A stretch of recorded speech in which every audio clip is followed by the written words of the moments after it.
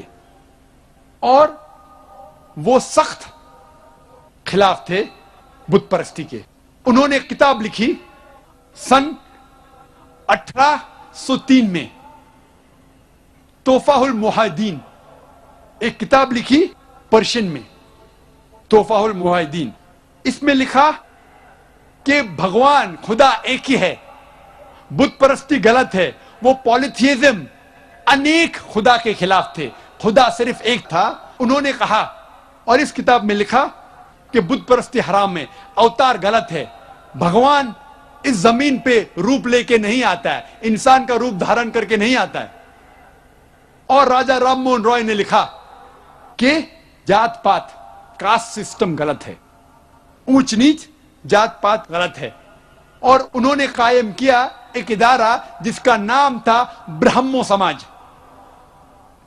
اور برہمو سماج کے ٹرسٹ ڈیٹ میں راجا رام موہن رائے لکھتے ہیں کہ اس ٹرسٹ کے بلڈنگ میں کوئی بھی بت, کوئی بھی اسٹیچو, کوئی بھی اسکلپچر, کوئی بھی کارونگ, کوئی بھی فوٹو, کوئی بھی پینٹنگ اور اس کے جیسی چیز اس بلڈنگ میں نہیں آئیں گے. وہ اتنا خلاف تھے بت پرستی کے. اور برہمو سماج اور پھیلنے لگا, اور اس کے کئی شاخے, many offshoots came of Brahmo سماج. لیکن جتنے بھی شاخے بنے برہمو سماج کے, ان کے چند نقطے یکساں تھے. نمبر 1, وہ مانتے تھے کہ خدا ایک ہے, بھگوان ایک ہے. They were against polytheism, انیک بھگوان کے خلاف تھے. اس میں لکھا تھا کہ بت پرستی حرام ہے, غلط ہے. اس میں لکھا تھا کہ اوتار جیسی چیز, بھگوان انسان کا روپ دھارن کر کے دھرتی پہ نہیں آتے. کاسٹ سسٹم, جات پات کے خلاف تھے.